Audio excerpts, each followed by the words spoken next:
Hello everyone, welcome back to another episode of the John Johson Chronicles. Tonight we will be reading chapters 39 through 42. And just a quick note before I get started, this series is actually quickly coming to a close. In fact, next video might actually be the last one. It's actually a bit shorter than I had remembered. It's about 45-ish chapters. I had thought it was over 50, but no, it's not. The original reading or writing that came from 7 years ago with my buddies is indeed only about 45 chapters. So we got this video, we got the next one, and I got a couple other little side things after that. But the series is book one, I shall call it, of the series is coming to a close. So with that being said, let's get right in. Chapter 39, The Silk Road. JJ was in Clown World, but he needed to get to China. He looked at a map recently drawn out for him by Ronald's Royal Cartographers. The map led JJ northeast, several hundred miles. "I ain't got time for this chicken bullshit," JJ yelled. He requested Ronald supply him with one of the fastest fighter jets he could find in the military base JJ had conquered. Within minutes, JJ was suiting up and climbing in the cockpit of a shoddy knockoff of a Lockheed SR-71 Blackbird. "Oh man, I've wanted to fly one of these puppies ever since I graduated for flight school." JJ kicked on the engines and flipped all the necessary engines. The blast of air sent off by the startup of the engines sent Ronald and the rest of JJ's farewell gathering in all directions. With a chuckle, JJ punched forward on the throttle and took off in seconds. The journey was short, very short. In fact, the jet was traveling at about Mach 3 speed, which would send it from North Korea to China in just approximately 34 minutes. I did the math. The speed and time is 100% accurate in real life. Side note right there, that was me. I did do the math, but I did it in a straight line. If you travel in an exact straight line, that's how long it would take going at Mach 3. JJ did not expect the jet to go nearly this fast, and passed out periodically on the journey, causing the jet to drop and rise erratically. This chaos attracted a lot of attention. By the time JJ was over the border of China, minutes after he took off, China's military had a severe alert issued regarding a possibly hostile fighter jet approaching northbound whilst moving both chaotically and suspiciously. The jet took a direct hit by Chinese mobile artillery in the middle of one of JJ's unconscious bouts. The jet lost height with a shockingly fast rate and went ballistic, slamming into the Asian soil below. Chapter 40, Burning Silk. Font change, everybody. Yippee. Fortunately, the jet's safety systems ejected JJ right before it crash landed. From JJ's vantage point, he could see three things: that he was about to land on the Silk Road, the major foot road throughout Asia providing trade for hundreds of years, that the Silk Road was, in fact, made of actual silk, hence its name, and that the crashed fighter jet landed smack dab in the middle of the road. What JJ didn't see was that the craft had sprung a major fuel leak and many electrical cables were exposed. The moment JJ slammed back onto the ground, a spark ignited the fighter plane, causing a fiery explosion that could be seen from space. This explosion sent chunks of flaming metal all over the Silk Road, setting the extremely flammable material aflame. JJ could only watch in horror as the flames consumed the silk in both directions at almost the speed of sound. It was at that moment JJ realized that today was February 29th, International Organic Molecule Day, where people from all over the world gathered to exhibit their objects and substances made with any type of organic molecule. This included fuel sources, wood carvings, and especially in Asia, silk. It was a century-old tradition in Asia to pave all the streets and roadways with silk on February 29th, and to have them all connected to both the Silk Road and all of the salt mines. JJ's River of Inferno quickly evaporated the entirety of the Silk Road and swiftly cut scorched cracks across every single road in Asia.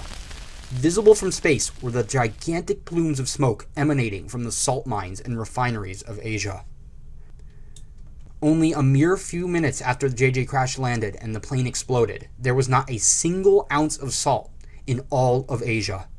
JJ was just about to have a grand total of 4 aneurysms, when he realized the next best place to look, the fabled treasure hoard of Tutankhamun.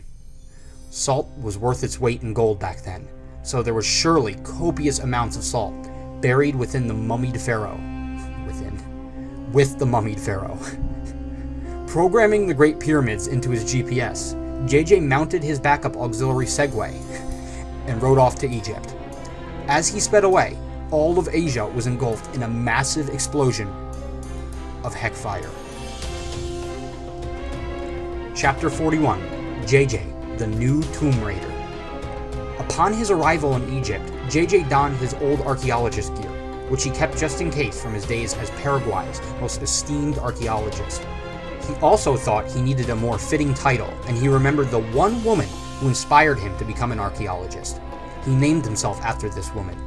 His new name became Jorah Joft. With a brand new name in his name, he namely continued through the desert landscape on his Segway. Around noon, the Segway ran out of batteries, like its predecessors, and died. JJ buried the unenergetic heat and gave his last words. JJ attracted a crowd of curious Egyptian spectators, who were all wondering why a young boy was burying an electric vehicle in the desert sand. Once he was done with this, JJ waltzed away towards the pyramids, as some Egyptians walked towards the buried Segway, preparing to unbury it for their own keeping. By dusk, the Egyptian pyramids were in view, and JJ was fed up with the desert heat. "All right, time to get this party started," JJ shouted. He dashed towards the pyramids, took out his Indiana Jones Special Edition sound-action whip, and flung it forward. It went about 2 feet in front of him and cracked the air. A nearby pyramid security guard took notice of JJ and phoned in for help on his walkie-talkie. Within minutes, JJ found himself tased and bound. Chapter 42, From Rags to Riches. To clarify, when I said JJ was bound, I literally meant bound like a mummy. JJ was embalmed, wrapped in rags, and deposited into a sarcophagus. Thankfully, JJ was wearing his anti-embalming pantyhose, so his organs were not actually removed from his body. JJ, unbeknownst to the readers until now, was also fluent in the art of cracking/dislocating all regions of his body, where at most people can only crack their knuckles or their neck. JJ was such a high-level body cracker that he had secretly mastered the ancient, archaic, lost to the ages, full body crack. Using this maneuver, he could crack and or dislocate all the joints in his body simultaneously. Harnessing the energy of the senseis before him, JJ flexed every muscle in his body in one swift motion, and every one of his joints cracked at once. This is like some anime level crap here, people. This sent a small shockwave in all directions, obliterating the coffin and rags he was trapped in. JJ was now able to see where he was, inside the Great Pyramid of Giza. JJ had one tight knot bonding his arm still, but by dislocating his shoulder sockets, he managed to snap the binding. "Well, butter my butt and call me a biscuit," JJ announced, happy to be freed in exactly the location he needed to be to commence his raid of the ancient tomb. Why the hell would they put me into the pyramids if they're supposed to be keeping tourists away from them? JJ thought out loud. "It's because we expected you to be dead," a voice said in Egyptian. Third language I can't speak, I'm sorry people. From behind another sarcophagus. A burly man stepped out from behind the ancient casket and lunged at JJ. What was about to commence would be known as the greatest hand-on-hand combat scenario ever known to man.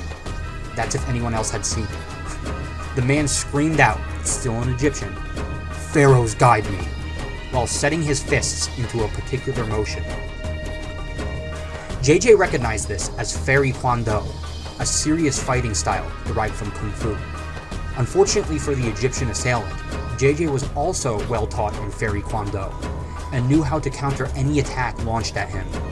Nullifying the man's attack, JJ sent him hurtling into a nearby wall. The catacombs around JJ quaked as dust fluttered down from the ceiling. "Done already, you bloody wanker?" JJ asked, taking out his whip. The man said nothing. Instead, as he lay slumped over himself against the ancient sandstone wall, he began laughing. The laugh was maniacal, so maniacal that JJ, for the first time in his life, was almost frightened.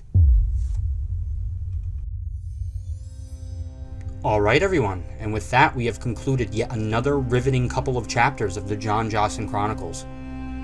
Thank you for listening. after this, we've got one more video tomorrow. We've 4 more chapters, and that will be the end of book 1, which was essentially the story that we wrote 7 years ago. Don't forget to like, comment, subscribe, all 9 yards, if you're enjoying the series. After I am done with this story, I will continue to write more, and I'm also going to have a couple new series coming out on my channel to try to get in some new audience maybe, so even more people can witness the glory of this story. So definitely stay tuned. You definitely want to subscribe, because I'm going to be bringing you some great content, people.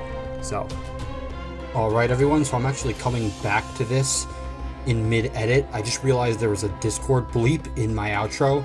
Sorry about that. I'm too lazy to redo that, so I'm just gonna put this in instead. I know you're probably asking, why not just redo the outro? I don't feel like it. Anyway, have a good night, everyone. I'll see you all later.